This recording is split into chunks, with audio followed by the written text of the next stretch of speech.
Mari kita berdoa. Bapa Surgawi, Bapa yang telah disembah dalam nama anak Tuhan Yesus Kristus, terima kasih untuk penyertaan Tuhan sepanjang malam istirahat kami. Kami boleh bangun dengan selamat pada pagi hari ini, itu semua karena kasih dan kebaikan kemurahan Tuhan. Sebelum kami memulai aktivitas kami, memulai ibadah minggu kami, izinkan kami untuk bersekutu bersaat teduh pada pagi hari ini, berdoa, memuji muliakan nama Tuhan dan mendengarkan firman Tuhan melalui channel YouTube ini.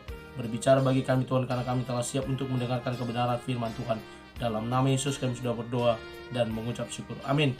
Shalom ibu bapak saudara terkasih dalam nama Tuhan kita Yesus. Semangat pagi, selamat hari Minggu. Bertemu kembali di channel Leonardo Butar-Butar dalam khotbah 5 menit aja toko 5 untuk renungan harian. Renungan pada hari ini saya ambil dari kitab Amsal pasal 21 ayat yang ketiga. Demikian kesaksian firman Tuhan. Melakukan kebenaran dan keadilan lebih dikenan Tuhan daripada korban. Lakukanlah keadilan dan kebenaran.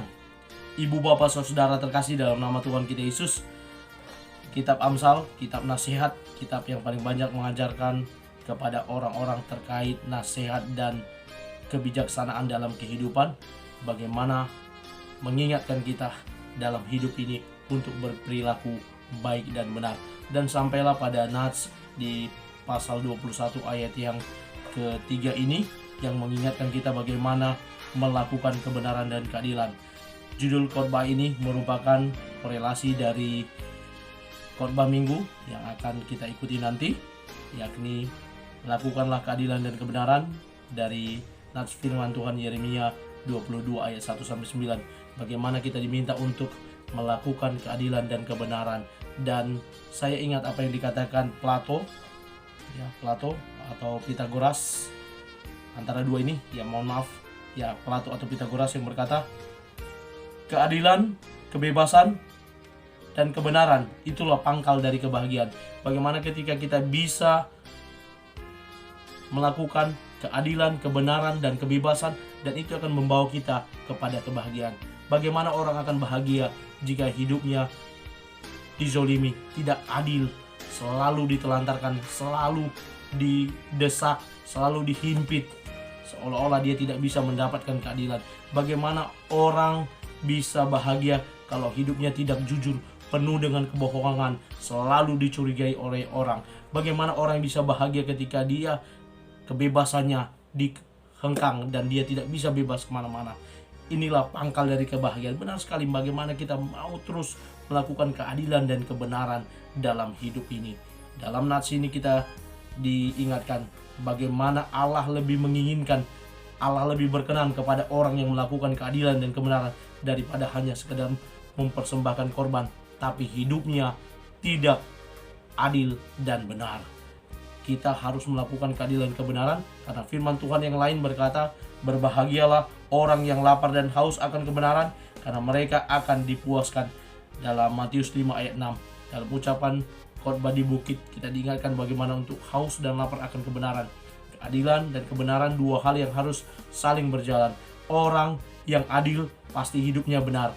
Orang yang memiliki kebenaran dalam hidupnya, dia pasti ketika diperhadapkan pada suatu peradilan, dia pasti adil. Sebagaimana bentuk dari hukum, kalau hukum itu ada namanya Dewi Termis, yang mana justice, keadilan itu berasal dari bahasa Inggris, itu menunjukkan bagaimana seorang perempuan yang sedang memegang timbangan di sebelah tangan kirinya dan pedang di sebelah tangan kanannya, lalu matanya ditutup. Luar biasa sekali. Itu menunjukkan keadilan yang harus seimbang di tangan kiri, dan ada pedang menunjukkan kekuatan bahwa hukum itu tidak bisa beli, hukum itu tidak ada yang kebal terhadap hukum, dan ditutup matanya tanpa pandang bulu pada orang lain.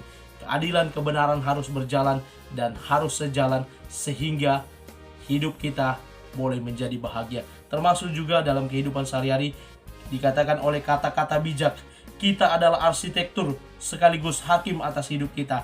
Karena kita adalah arsitekturnya yang mengatur hidup kita, apakah kita akan melakukan keadilan dan kebenaran, maka jadilah hakim yang baik, yang adil bagi hidup kita. Mari ibu bapak saudara, karena itu Mari kita jadi arsitektur yang baik dan benar, dan jangan lupa menghadirkan Kristus dalam hidup kita yang menakodai kehidupan kita, sehingga kita dimampukan menjadi orang-orang yang mampu melakukan keadilan dan kebenaran. Amin. Kita bersatu dalam doa. Terima kasih Bapa untuk firman-Mu, firman-Mu yang menjadi kekuatan bagi kami, yang mengingatkan kami, yang memampukan kami untuk dapat melakukan firman Tuhan, melakukan keadilan dan kebenaran. Terpuji nama Tuhan. Kami mulai aktivitas kami dalam nama Yesus kami sudah berdoa dan mengucap syukur. Amin. Selamat beraktivitas. Tuhan Yesus memberkati. Shalom.